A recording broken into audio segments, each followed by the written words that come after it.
Rugs are such an important part of what we do here at AmericasMart, and rugs are also really important from an interior design perspective. So I'm now with Charles Duvall in the Nourison showroom to talk about how an interior designer might use a rug to sort of build the room from the ground up. Talk about how that starts.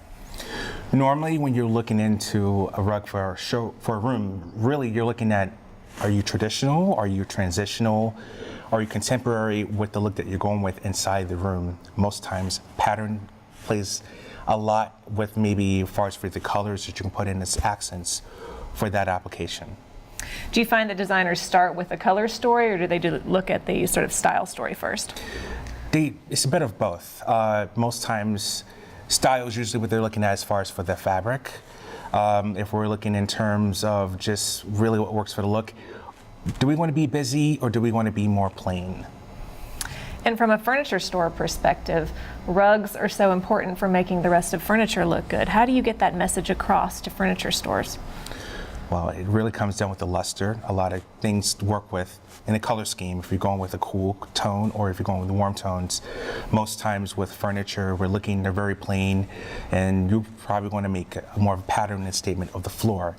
If it's really that you want to just accentuate the items in, say, the room, especially like with the furniture, if it reads more busy, then you want something toned down, so then that way the rug is not taken away from what you're trying to bring out in the furniture.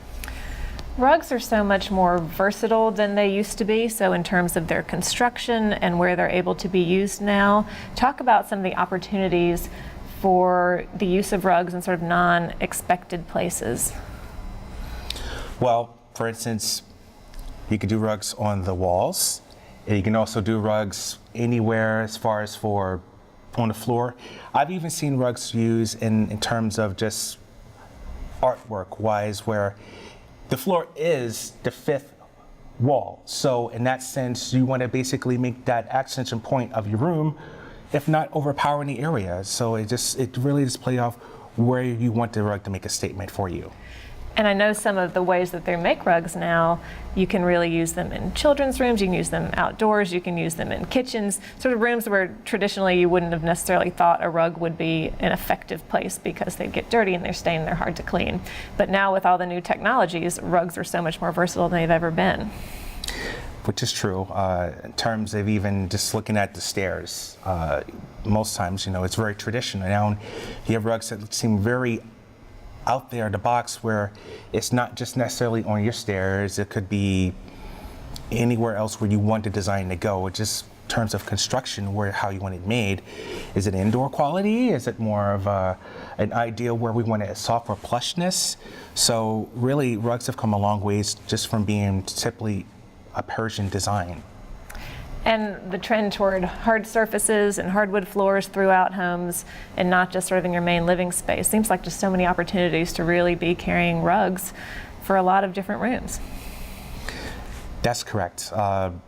In terms of if you're looking at just a rug for anywhere, if you want it in your living room or if you want it in a den area, it'll make a statement as far as for how do you want to come across? Are we going to do bright colors? You know, it's going to be very happy. And if you're doing warm colors, which are normally brown tones, you know, you want it very tranquil. Or even cool tones, which basically kind of creates a neutral feel where you can accentuate any area that you want just simply with your home accents. And rugs are really a very easy way to transition a room between seasons as well, I would think. Or a quick way to sort of change the whole look of a room is just by changing out the rug. Or you can reverse the rug, so then that way you can always take the cool side or the warm side. Most times if a rug has a shimmer, there's always a light and dark side to the rug. So when you're looking down the rug, most times down the pile, it's lighter. And then if you're looking into the pile, it's a lot warmer. So determining on where you're basically reversing the rug, you're also influencing the ideal of traffic flows, and that way the rug does not seem worn on another end. That way it gets the same amount of traffic either way. And even for lighting, especially when we're thinking of UV radiation, that helps with evening the tone of the rug so that it doesn't seem more faded from one side to the next. So what are some tips that you would offer retailers for how to sell more rugs? Well, first, we're thinking if we're selling furniture in a sense to help the rug in the room, then I would basically play down the tones within the furniture and then bring out more of the accent bright colors that are on rugs. Especially if we're thinking of Pantone colors, we can always play off what's in season for that time. Or if we're thinking in terms of like nowadays, if we're using gray tones or even beige, you can always bring out a whitewash look to help accentuate the way that the room looks. Most times when clients are looking at a rug and say, oh yeah, I really want a washed out look, well then we know in terms that it's something that's going to be maybe wool based, and that's going to be the best construction where you're looking at, whereas it's going to be longevity. So the only thing we know that it's going to basically endure any area where you place in it. So those are a lot of great tips for retailers. We appreciate your time, Charles. Thank you.